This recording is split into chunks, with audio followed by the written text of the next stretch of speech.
Greetings and salutations, Earthlings.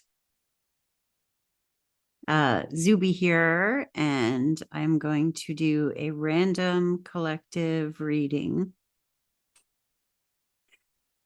If you are interested in a personal reading, astrology, or tarot, my information is down below.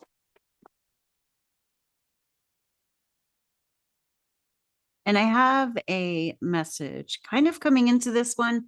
It's a message that's going to formulate because I was trying to figure it out before I started. And it was like, no, just start it. So during meditation, and I'm pretty sure this movie came out when I was a kid, maybe when I was a teenager, but it's called An American Tale. And it's about a mouse named Fievel, I think.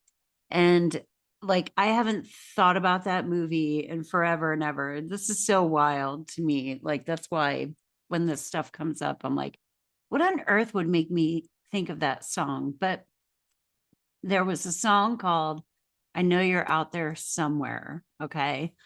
Which is also a song by the Moody Blues, whom I love as well. But I knew it wasn't that one. So I had a hard time. I was Googling like movie with a singing mouse. And anyway, that was fun. I figured it out though.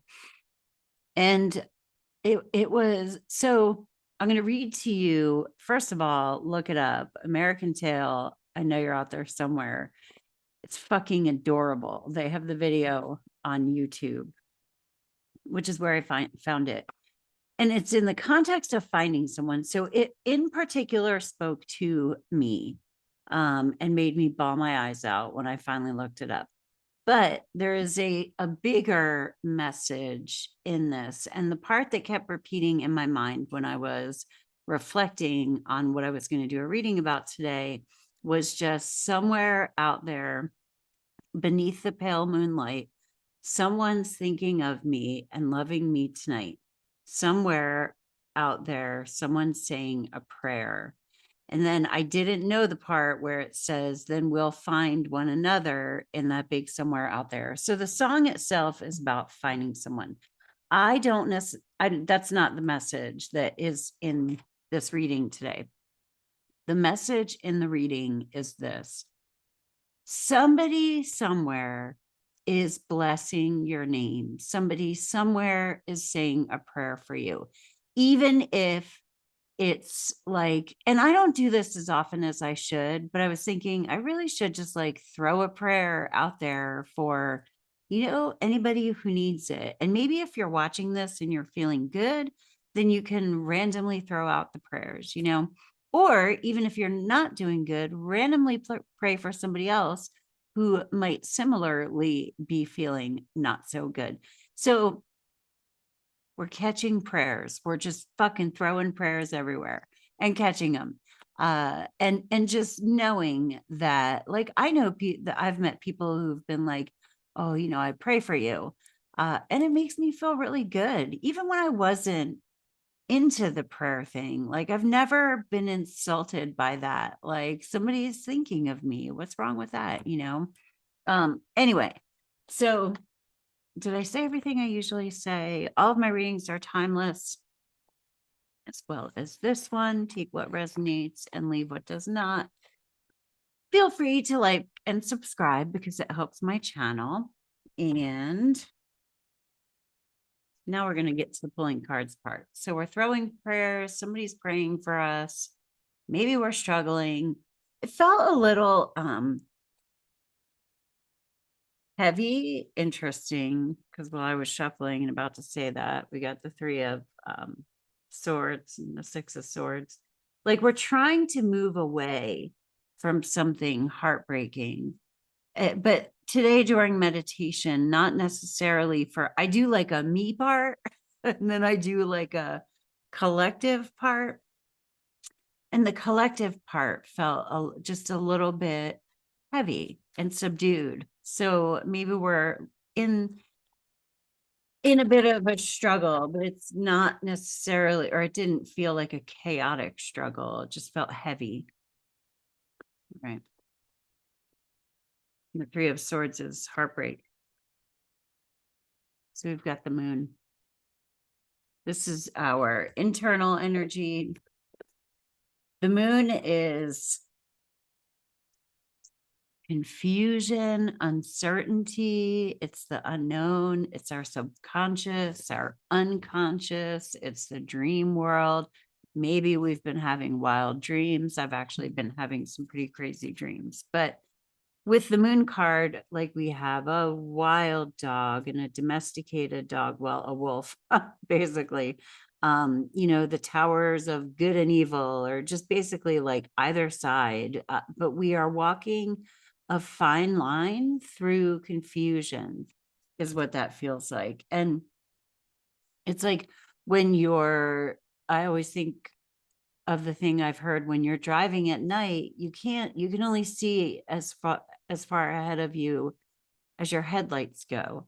So we can navigate our way through a lot, right? But we can only see so far. So there's something about that. And like if you're walking in the moonlight, you can only see what's just in front of you. So we can't look too far ahead at the moment. And what is in front of us, what is external, is the Eight of Pentacles.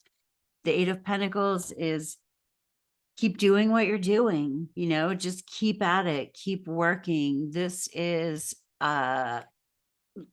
reaching a level of skill, feeling skilled at what it is that we're doing. Maybe there's just sort of a heavy feeling about we could be on this could be work, or it could be with it in the sense of like a healing journey, like doing our inner work. Maybe there's a level of skill that we have reached, but we're sussing out even deeper stuff. But like, look up, because hold on, now I want to go back to the song because there's something else that's coming. Okay. And even though I know how very far apart we are, it helps to think we might be wishing on the same bright star. And when the night wind starts to sing a lonesome lullaby, it helps to think we're sleeping underneath the same big sky. So there is something here about being under the stars, being under the same bright sky. I'm picturing like two people. It doesn't have to just be two, but looking up at the same stars and sky and saying a prayer. Maybe one is sending one out and one is asking to receive one. So this doesn't feel like we're in search of shit to heal. It's like a big collective, like, you had a big old crying session, and it's that like deep breath that you take afterwards, and you're like, what the fuck was I crying about again? What was that all about? It's like, I don't think we're searching for things to heal necessarily, because we can go a little batshit crazy with that. But with this, it's like we're just trying to get through some darkness. And then I put a card at the top, which represents God. Yeah, what does God see? Quit feeling sorry for yourself. This is like insecurity, financial insecurity. Pentacles are earth energy. So they're trudging through the snow, and behind them, you can see there's a church, but they're so huddled over and kind of struggling to get through, that they don't realize there's a church behind them where they could go in and probably receive food and warmth and, some prayers from God. That's kind of funny, because up in the God spot, it's like these guys are missing where they could, there's another word I usually use for this card, like, but to feel reconnected, to feel closer to the divine. Sometimes when things are a fucking struggle, it's hard to remember that there's a bigger picture, like get out of the details. What I was seeing with this is we just want to keep doing what is working, keep doing our work, but we don't want to create more work for ourselves. And God's up there saying, hey, take a minute, like go to whatever your metaphorical church is. Doesn't have to be church, but look up at the sky, look out into the universe. Send a prayer to somebody. In AA, we always say you can't keep what you don't give away. And when we say that, we're talking about sobriety. So the way for us to stay sober is to help other people obtain sobriety and maintain sobriety. And it's like there's something about stepping outside of yourself to help someone else brings you outside of your problems. I was thinking about it the other day, and I was thinking of people who have like fabulous lives that I imagine, right? Yeah, I don't think we ever really know how fabulous somebody's life is. And I wouldn't want to be any of them. I would choose to be me over and over and over again. Oh, my ego is hating that right now.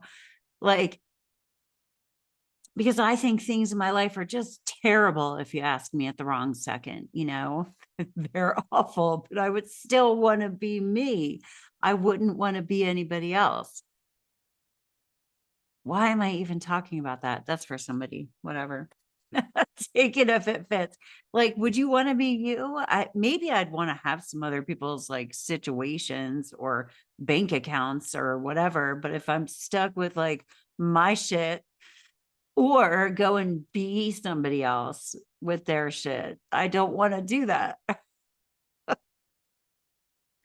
Two of Pentacles. We're balancing here. So in this thing we call life, and collectively, I think we're kind of coming to a place where things are balancing. What goes around comes around. What went around is coming back around. Well, for good and bad. I think that there's some of like that going on. So needing to be in balance with others. Are we giving too much? Are we taking too much? Are we giving enough? Are we receiving enough? It's like in the dark, you've got to kind of step back and and just feel your surroundings. Like, am I all right here? Like, what's going on? Do I hear anything fishy? Can I make out anything in the darkness that looks fishy? But take a moment to like pause, connect to source, connect to God, connect to, your higher power, whatever that may be, and just reset. And maybe for some of you, it could be that someone is trying to connect, that you are wanting to connect with someone. Just, that's sad. I think some of us are sad, even if it's not a consistent sad. These are weird cards. I'm gonna pull them anyway. And they don't always make sense to me, but it's funny because I'll pull them and I'll be like, well, I have no fucking clue what that means. And the person that I'm pulling cards for is like, I know exactly what it means. So let's see. Love potion number 9. Yeah, number 9. The card is love. So maybe some of you are struggling with a relationship. The 2 of Pentacles is weighing decisions. And the 2 of Pentacles are relationships, like specifically more marriage, live-in partnerships, or it could be like a love, friends love each other, family, it's something like that. Avoid obstacles. It's a black cat. So you could see a sign that is warning you of an obstacle. I love black cats, so I don't take them as being bad, but this is kind of what I was saying with this one. Get a sense of your surroundings. Take a moment to step back for a minute.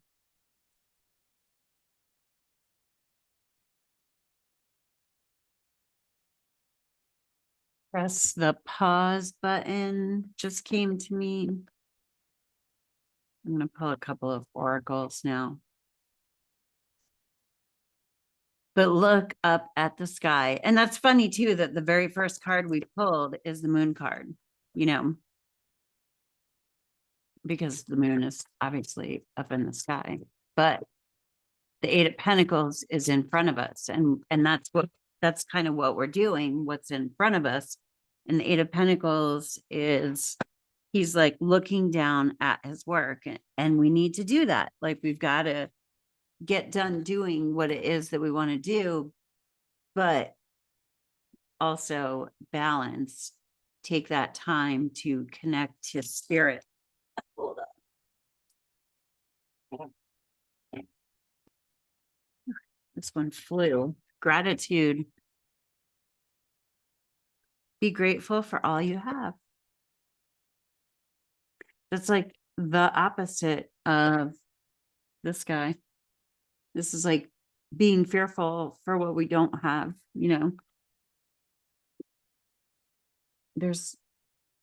she's got praying hands.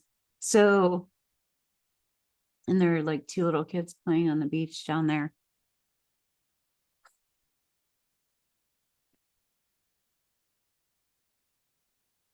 Avoid obstacles. We could be our own obstacle. There's something here. Okay. If there is someone that we love, that we're concerned about, say a prayer for them. If you feel like you have no other way to be useful, because we need to. I was just telling somebody, like, put the oxygen mask on you first. Because you can't give if you die of oxygen deprivation. I used to fly with my kids by myself, and they used to freak me out a little bit, because I'd be like, oh my God, it would be really hard to like put on my oxygen mask first while my 2 kids are sitting there. Hopefully somebody would fucking help me. Thankfully, I never ran into that situation. But one time my kids were looking at the little booklet and talking very loudly before we took off about whether or not they would want to have a land or sea crash, because they decided the sea, because not only do you get to go down the bouncy slide, but then you would get to hang out in the floating thing. Anyway, they were discussing this very loudly, and they said, Mommy, what would you rather have? Would you rather crash in the ocean or on the land? And I said, I'd rather not crash. And everybody around us laughed. I was like, could you please talk about that a little more quietly? You might be freaking some people out. I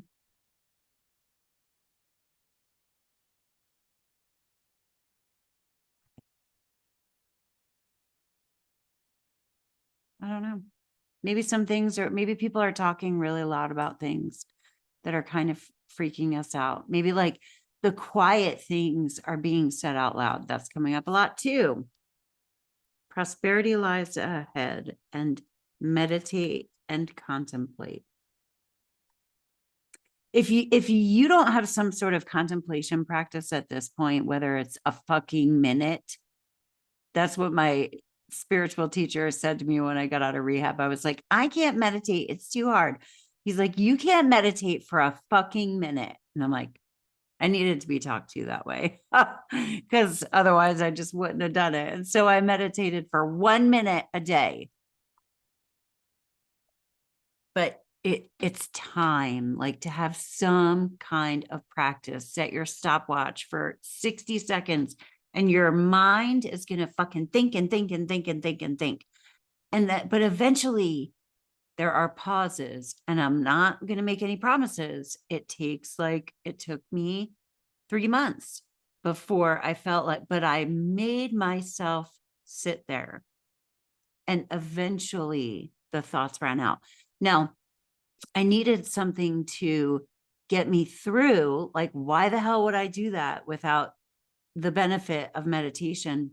But the benefit I took from it was I felt undisciplined, and saying I can't meditate didn't make things any better for me.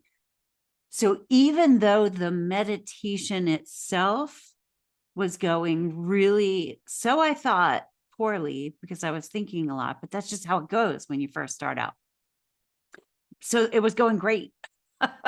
It was going great. But I looked at it like I am a disciplined human being, because it's not that our egos suck. Our egos are useful. It's that our egos are the master without us disciplining them. When we are disciplined with our ego, and that's what I told myself whenever I would meditate for a minute and I would think the whole fucking time. I wouldn't stand up after a minute and say, that sucked. I would stand up and say, I am so proud of myself for meditating. I never judged how it went.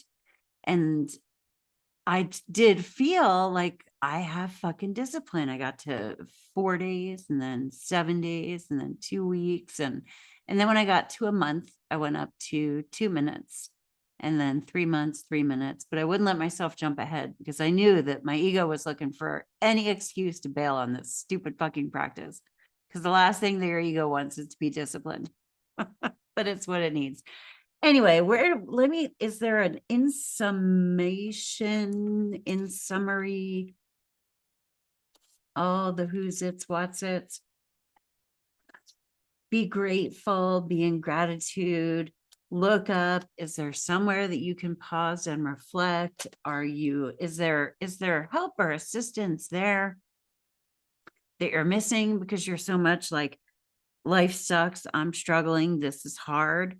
Look up to the sky, send out a prayer for somebody else, accept a prayer.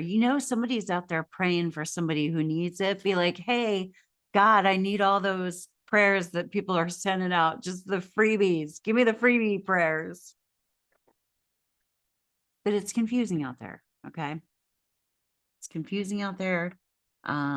Avoid obstacles. Don't let people drag you in and out of all of like their stuff. Make sure you check that you're okay. I think somebody is in a relationship situation, and we have the Two of Pentacles. Just balance, making decisions, making choices, and do the work that's right in front of us that we feel good about, that feels good. Meditate and pray. Prosperity lies ahead, and I think that's why we need to kind of get grounded, get solidly on our 2 feet. That's what we're having happen right now. Anyway, that was crazy. I hope it made sense to somebody. Thank you for stopping by. Have a great day on Earth. Peace. Namaste.